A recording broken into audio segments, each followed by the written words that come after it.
You think negotiation is about finding mutual benefit. Win-win. Fair exchange. Two parties coming together to create value for both sides.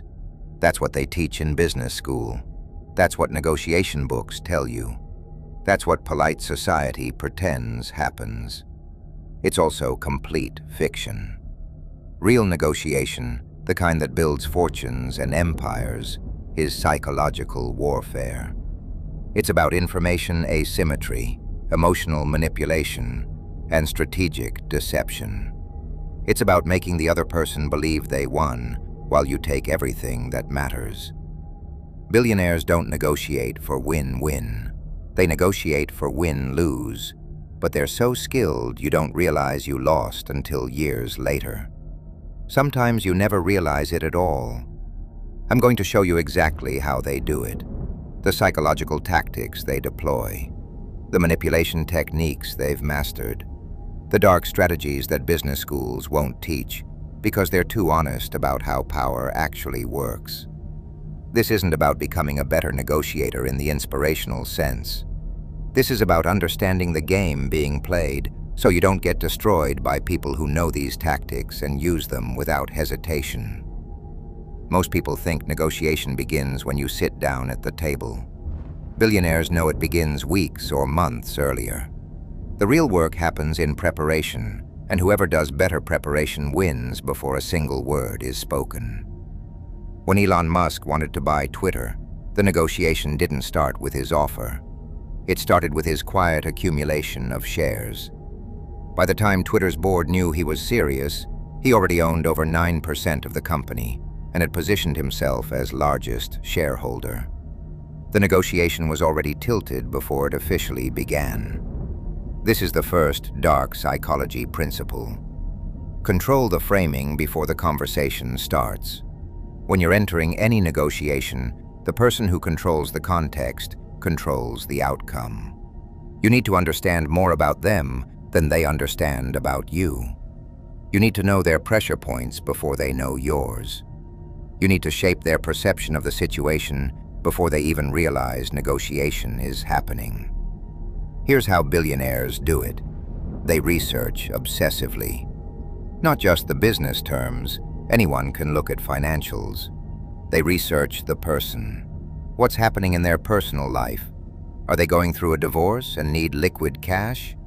Is their company about to miss quarterly targets and they're desperate to show a win? Did they just get passed over for a promotion and they're proving something?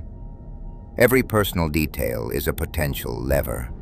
Every pressure point is an opportunity. Warren Buffett is famous for this. Before buying a company, he doesn't just analyze the business. He analyzes the founder. He understands what motivates them. Some want to preserve their legacy and company culture. He promises minimal interference. Some need cash immediately for estate planning. He offers all-cash deals with no earnouts. Some want to stay involved. He structures deals where they remain as operators. He's not being generous. He's identifying what each person actually cares about and giving them that while taking what he actually wants, the valuable business at a price that works for him. The dark psychology here is simple. You're not negotiating with a company or a deal structure. You're negotiating with a human being who has fears, desires, insecurities, and pressure points. Find those first. The negotiation becomes dramatically easier when you know exactly which psychological buttons to push. There's a cognitive bias called anchoring. When humans hear a number first, it disproportionately influences all subsequent numbers they consider. Even when we know about anchoring bias, we can't fully escape it. Billionaires exploit this ruthlessly. In negotiation, whoever throws out the first number, if it's aggressive enough, sets the anchor around which everything else revolves. You might rationally know their first offer is absurd, but it still affects your counteroffer. It still shapes your perception of what's reasonable. Steve Jobs was a master of aggressive anchoring.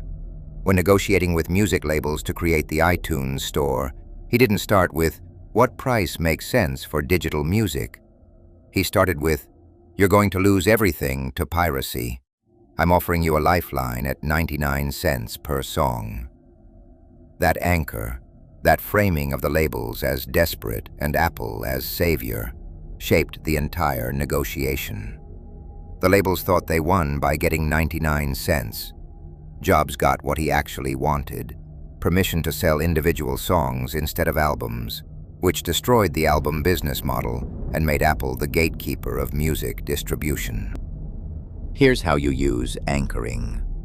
Go first with a number more aggressive than you think you can get.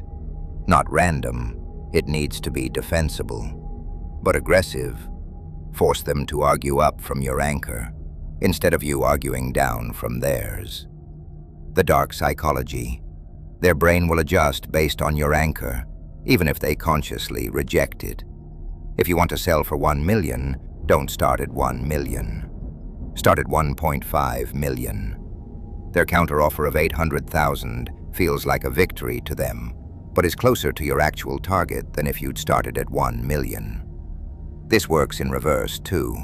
If you're buying, anchor absurdly low, but defensively so. Make them argue up from a lowball starting point. The final number will be lower than if they'd anchored first.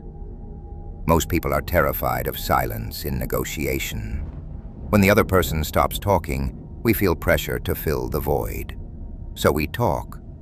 And when we talk, we reveal information. We make concessions. We negotiate against ourselves. Billionaires have trained themselves to be comfortable with silence. More than comfortable, they weaponize it. When you make an offer and then sit in complete silence, something fascinating happens to the other person. The silence creates psychological pressure. They feel compelled to fill it. And when they fill it, they often make concessions you didn't even ask for. Mark Cuban has talked about using this in Shark Tank negotiations.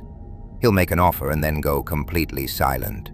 The entrepreneur, uncomfortable with the silence, will start talking. And in that talking, they'll often sweeten the deal themselves. Well, I suppose I could go down to 15% equity instead of 20%. Cuban didn't ask for that. The silence extracted it. This is Law 4 from the 48 Laws of Power, applied to negotiation. Always say less than necessary. The less you say, the more power your words carry. And silence says something very specific. It says you're comfortable walking away. It says you don't need this deal. It says the pressure is on them, not you. Here's the dark psychology. Silence triggers anxiety in the other person. That anxiety makes them interpret the silence as rejection or disapproval. To relieve that anxiety, they'll make concessions or reveal information. You're literally using their discomfort against them. The technique: after stating your position or making an offer, stop talking. Don't explain, don't justify, don't fill the silence. Just wait. Let them break first. When they do, they'll tell you things you need to know, or offer things you didn't ask for. People make worse decisions under time pressure. They accept terms they'd reject if they had time to think. They miss details they'd catch if they weren't rushed. Billionaires create artificial urgency to force decisions before the other party can fully analyze the situation. I have another buyer interested. I need your answer by end of day. Maybe that other buyer exists, maybe they don't. But now you're making a decision compressed into hours instead of days. And in that compression, you're more likely to accept their terms. When Facebook acquired Instagram for $1 billion, Mark Zuckerberg created urgency. He met with Instagram founder Kevin Systrom and said Facebook was moving into Instagram space with or without them. The implication: sell now or face Facebook as a competitor with unlimited resources. The urgency was manufactured, but it worked. Instagram sold for $1 billion in a weekend negotiation. Was Facebook really about to crush Instagram? Maybe. But the urgency forced a decision before Instagram could explore other options. or fully understand their own leverage. Here's the dark psychology. Scarcity and urgency bypass rational analysis. When we believe something is scarce or time-limited, our emotional brain takes over. We make decisions to avoid loss rather than maximize gain. And decisions made to avoid loss are often bad decisions. The technique: create legitimate-seeming deadlines. I need to know by Friday because my board meets Monday. I have another offer on the table that expires this week. My financing approval expires in 30 days. These may be true. They may be manufactured. Either way, they compress the other party's decision-making timeline. And people who make decisions quickly make worse decisions. For you. When someone makes an offer, your immediate reaction shapes their perception of whether that offer was reasonable. If you accept too quickly, they assume they offered too much. If you flinch, show shock or disappointment, they assume they lowballed. Master negotiators have perfected the flinch. Even when the offer is acceptable, they react as if it's insulting. A shocked expression, a long pause, a visible disappointment. This plants doubt in the other person's mind. Maybe I was too aggressive. Maybe I should improve my offer. And often they do.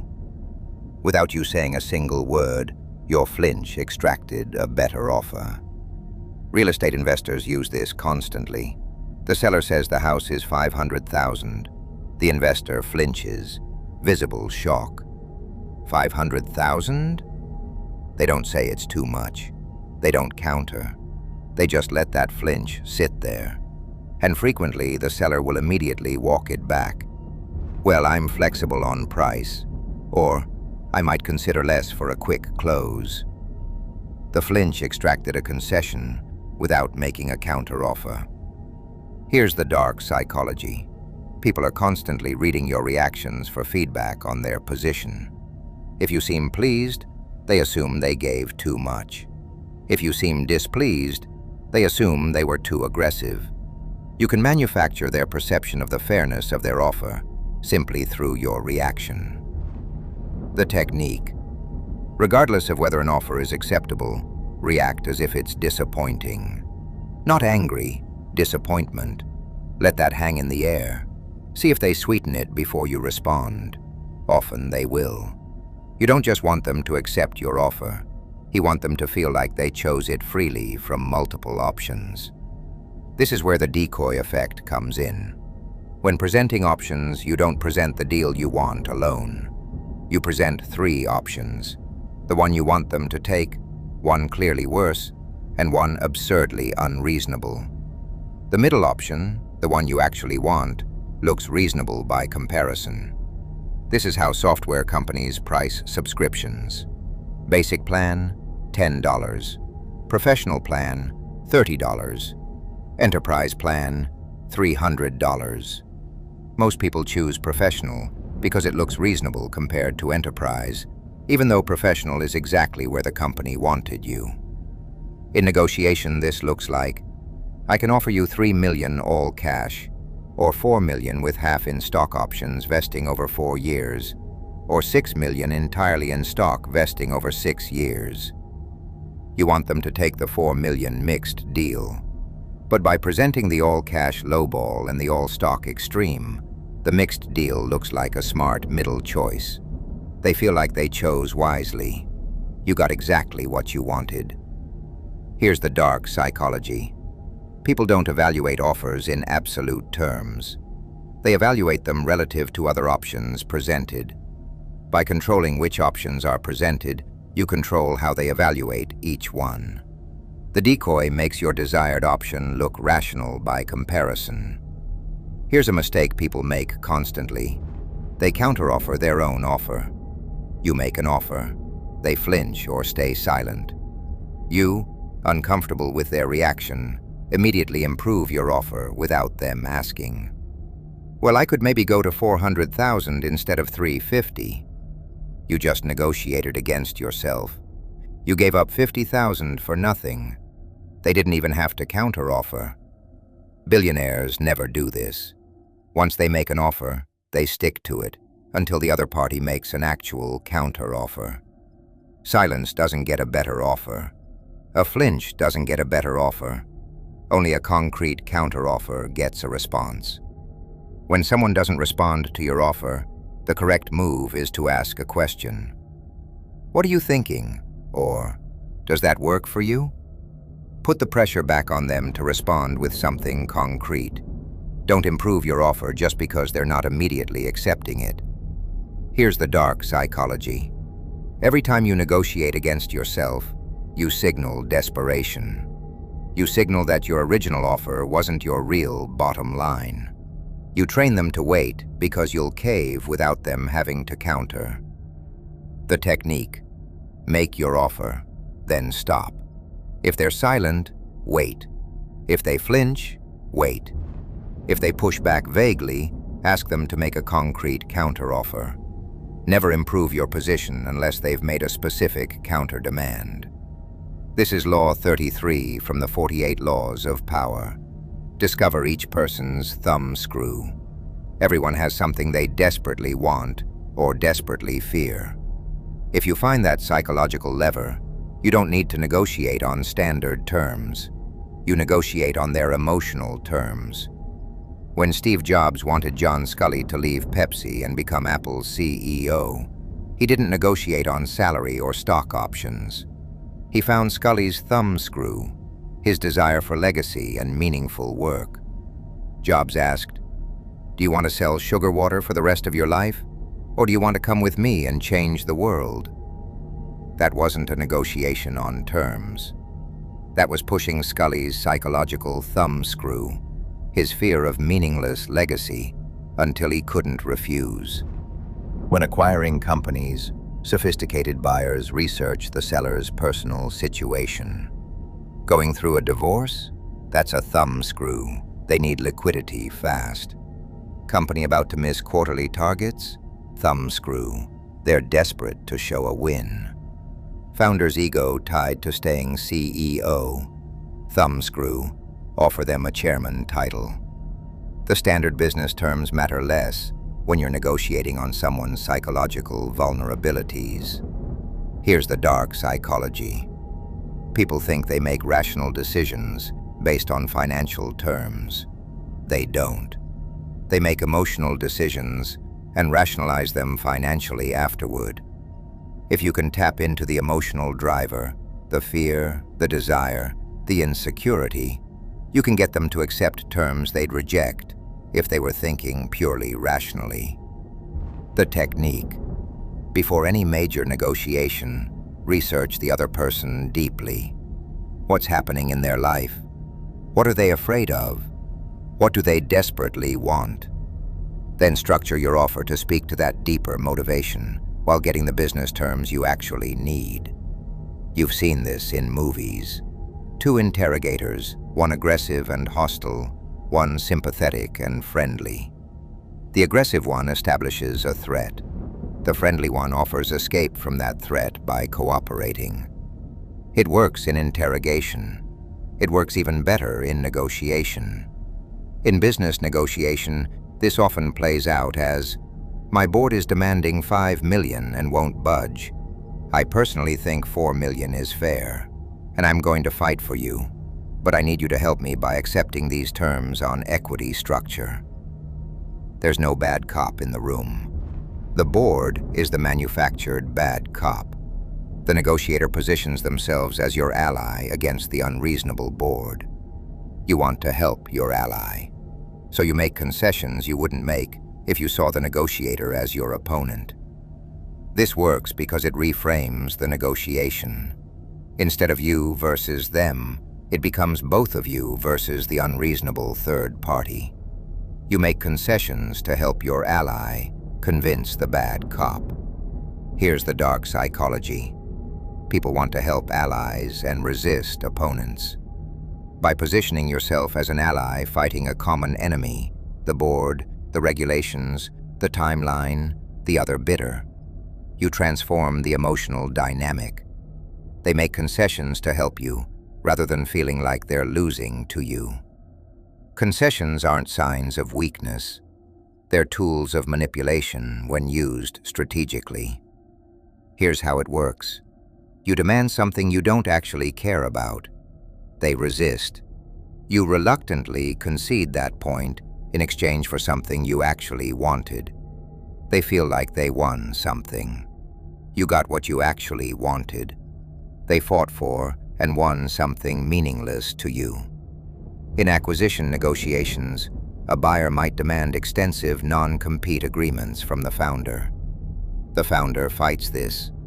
The buyer reluctantly agrees to reduce the non-compete period from 5 years to 2 years, in exchange for the founder accepting a lower purchase price or more earn-out provisions. The buyer never cared about 5 years. 2 years was fine all along. But by conceding it, they extracted real value in exchange for something that cost them nothing. Here's the dark psychology. People value what they fought for. If you give them a victory on something, even if it's meaningless to you, they feel like they won. That feeling of winning makes them more likely to accept your demands on points that actually matter. The technique, built into your initial position, demands you're willing to concede. Make the other party fight for those concessions. Then trade those pre-planned concessions for things you actually care about. They feel like tough negotiators who won battles. You got what you actually wanted. The person who needs the deal less has all the power. If you're desperate, they can extract anything from you. If you can genuinely walk away, you dictate terms. Billionaires cultivate this ultimate leverage by always having alternatives. They're never negotiating from a position of desperation because they've engineered multiple options. When negotiating with suppliers, they've already cultivated relationships with alternative suppliers. When negotiating with employees, they have other candidates. When negotiating acquisitions, they have other targets. This isn't just smart business. This is psychological warfare. Because when you genuinely don't need the deal, it shows. And when they sense you'll walk away, they make concessions to keep you at the table. The difficult part is that this can't be bluffed long-term. If you pretend you can walk away, but you're actually desperate, experienced negotiators will sense it. The only way to have genuine walk-away power is to actually develop alternatives so you genuinely don't need any single deal. Here's the dark psychology. Desperation has a smell. People can sense when you need them more than they need you. Once they sense that, they have all the leverage. The only counter is to genuinely develop enough alternatives that no single negotiation matters. Then you're not pretending to have leverage.